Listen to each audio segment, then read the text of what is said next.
pozdrav iz Slagalice, dobrodošli u novi tjedni savjet.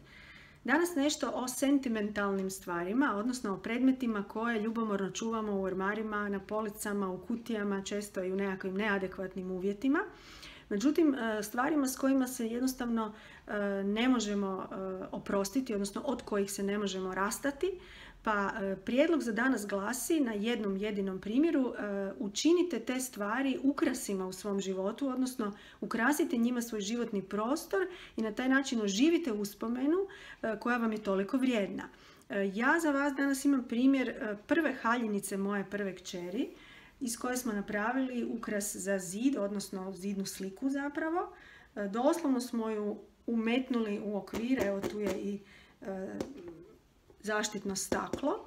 Prema tome nije bio neki zahtjevni zadatak i za nas amatere, samo smo odvojili dno, pričvrstili haljinicu za ovaj podložni karton i ona danas visi na zidu, podsjeća na neka vremena od prije 20 godina, međutim toliko je taj predmet nama drag i ujedno i dekorativan, evo haljinica sa tratinčicama, da ju nismo mogli pokloniti nekom drugom djetetu i nismo ju željeli ostaviti u kutiji, odnosno u ormaru, nego evo volimo ju gledati.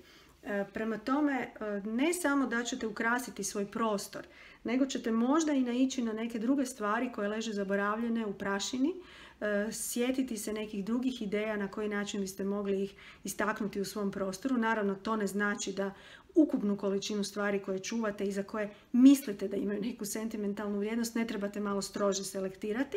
Međutim, evo ove neke posebne predmete, nekolicinu njih, vjerojatno ćete sasvim lako smjestiti u svoj prostor, ako ne na zid, onda na neku policu. To naravno može biti i neka plaketa, mogu biti cipelice, u slučaju djece mogu to biti i narukvice iz rodilišta recimo.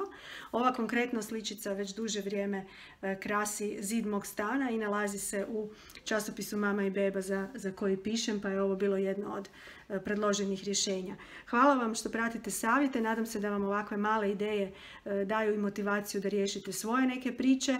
Javljajte mi se za savjete, za pitanja i komentare, šaljite mi slike svojih uspjeha i vidimo se sljedeći tjedan. Lijepi pozdrav iz Slagalice.